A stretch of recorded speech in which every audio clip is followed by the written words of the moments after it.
किसे क्या चाहिए ये बात केवल माँ समझती है। तो हवा है तो कर ले अपने हवाले मुझको, वाह। तो हवा है तो कर ले अपने हवाले मुझको। मैं गणतंत्र दिवस के उपलक्ष्य में आयोजित राष्ट्र सेवा के इस महत्वपूर्ण आयोजन में अपनी उपस्थिति से इस कार्यक्रम को गौरवान्वित करने वाले सभी सम्मानित कवियों और साहित्य प्रेमियों का हृदय से अभिनंदन करता हूँ। जम्मू कश्मीर तथा देश के अलग अलग हिस्सों से आए अनेक प्रतिभावान हिंदी कवि आज इस मंच पर अपने अस्तित्व के रंगों को बिखेरेंगे।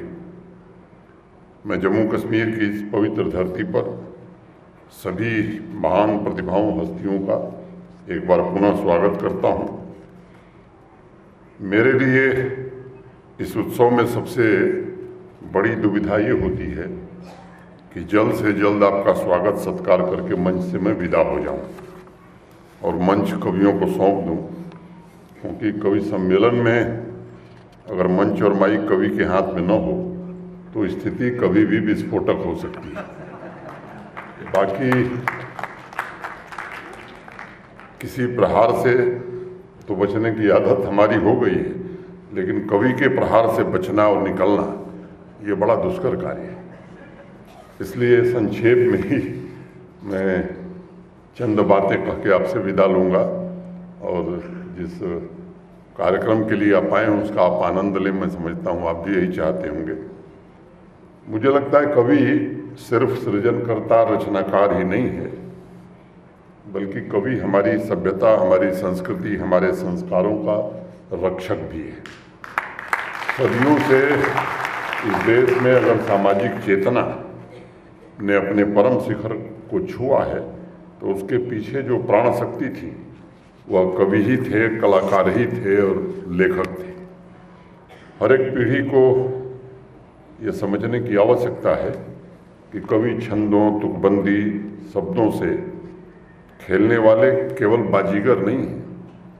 कवि तो शब्दों का इस्तेमाल करके समाज में नित नए प्राण डालने का काम करता है। कवि तो शब्दों का सहारा लेकर समाज को आईना भी दिखाता है और ज़रूरत पड़ने पर वही कवि समाज को परिवर्तन की प्रेरणा भी देता है।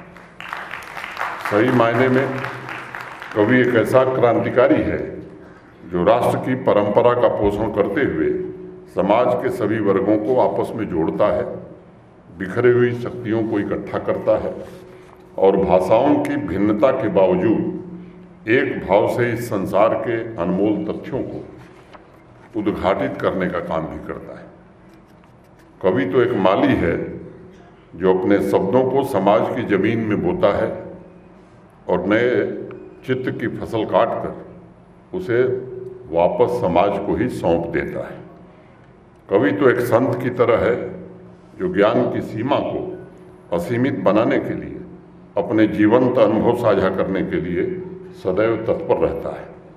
कवि तो एक नदी की तरह है जो हर वक्त एक सतत यात्रा पर रहता है और यात्रा की उन अनुभूतियों की झलक हम उसकी कविता में महसूस कर सकते हैं। मैं इस कवि सम्मेलन में आए सभी कवियों को नमस्कार करता हूँ। वह शब्दों को गढ़ रहे हैं, स्वर के तारों को कस रहे हैं और साहित्य की साधना द्वारा इस महान राष्ट्र की समृद्ध संस्कृति को नवीनता भी प्रदान कर रहे हैं।